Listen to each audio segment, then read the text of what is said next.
Ona. Dunyodagi odamlar orasidagi eng yaxshi zot ona. Nimaga desangiz, u shunchaki ona bo'lgani uchun emas, u xuddiki yerdagi farishta kabi. Hamma odamda xato topishingiz mumkin. Hamma odamning ichida qanaqadir kimgadir nisbatan kibrli, kimgadir nisbatan, ya'ni kirli topishingiz mumkin, lekin onadan u narsani topa olmaysiz. Lekin onalarda bunaqa narsa hech qachon chiqmaydi. Hamma tomonlardan qarab ko'rasiz, mehr, muhabbat tomonidan minus topa olmaysiz. Ona eng chiroyli bo'lgan paytda, chiroyi cho'qqiga chiqqan paytda sizni dunyoga keltiradi. Ya'ni mana dunyoga keltirdi deylik ona. Bo'ldi, shundan boshlab chiroyidan, yoshligidan, orzu havaslaridan kechadi. Shuncha qiyinchilikka qaramasdan siz katta bo'lib o'zingiz eplab ketadigan darajada bo'lib kelsangiz ham hattoki xuddi yosh boladek sizga mehr beradi.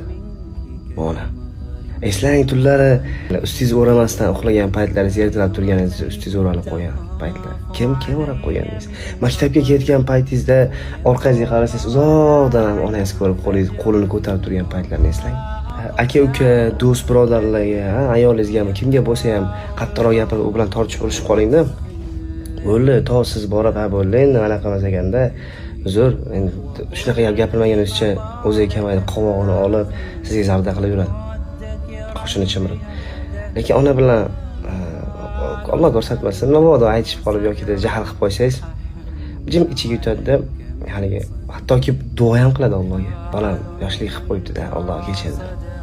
Va ertasiga tursangiz, shunday choylaringizni shunday tayyorlab qo'ygan bo'ladi. Ona bu qorong'ulikdagi chiroq.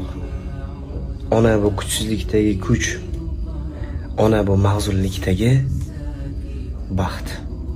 Ona bu bemorlikdagi davo. Alloh taolo hammamiz onalarimiz rozi bo'lsin.